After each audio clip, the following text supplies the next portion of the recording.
Bonjour à tous et bienvenue dans ce nouvel épisode de Bijoux Anciens. Nous sommes en compagnie de Geoffrey Riondé au sein de l'Institut National de Gémologie. Je te remercie Guillaume, nous voici effectivement réunis pour cette nouvelle vidéo qui concerne cette fois le Second Empire. Le Second Empire est une période de forte expansion. L'économie ne cesse de se développer, soutenue par les banques.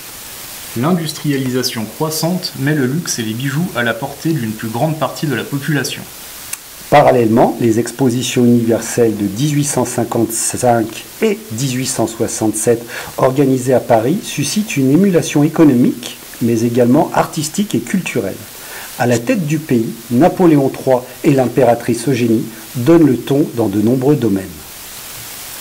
L'enthousiasme pour ce qui est inédit est tel que le Second Empire se caractérise surtout par sa diversité d'inspiration. Les bijoux ne sont donc pas d'un style homogène et l'éclectisme domine pendant le règne de Napoléon III. L'impératrice Eugénie encourage le retour à l'art français du XVIIIe siècle. Elle est en effet une grande admiratrice de Marie-Antoinette. Les motifs décoratifs Louis XV et Louis XVI, notamment avec les nœuds, connaissent un nouveau succès.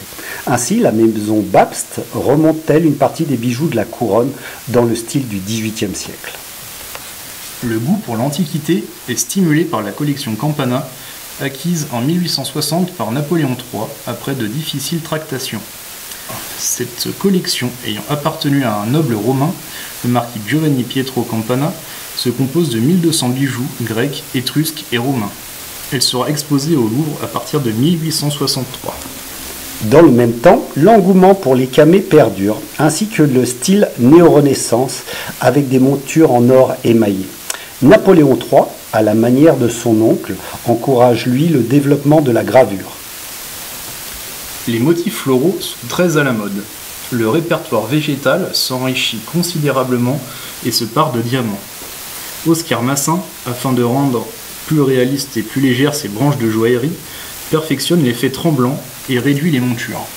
L'impératrice Eugénie, toujours elle, achète à l'exposition universelle de 1867 une broche en forme de branche de lilas. C'est l'un des grands exemples du genre qui est réalisé par le joaillier Léon Rouvenat. La maison Boucheron va suivre par la suite cet exemple en créant des broches du même type. Ce courant naturaliste s'intéresse également aux animaux, à commencer par les insectes, à l'instar des mouches ou encore des papillons, puis s'étend aux oiseaux. À partir des années 1870 à 1880, naissent des créatures fantastiques comme les chimères ou les dragons de différentes dimensions, qui seront bien sûr adoptées par la suite par l'art nouveau.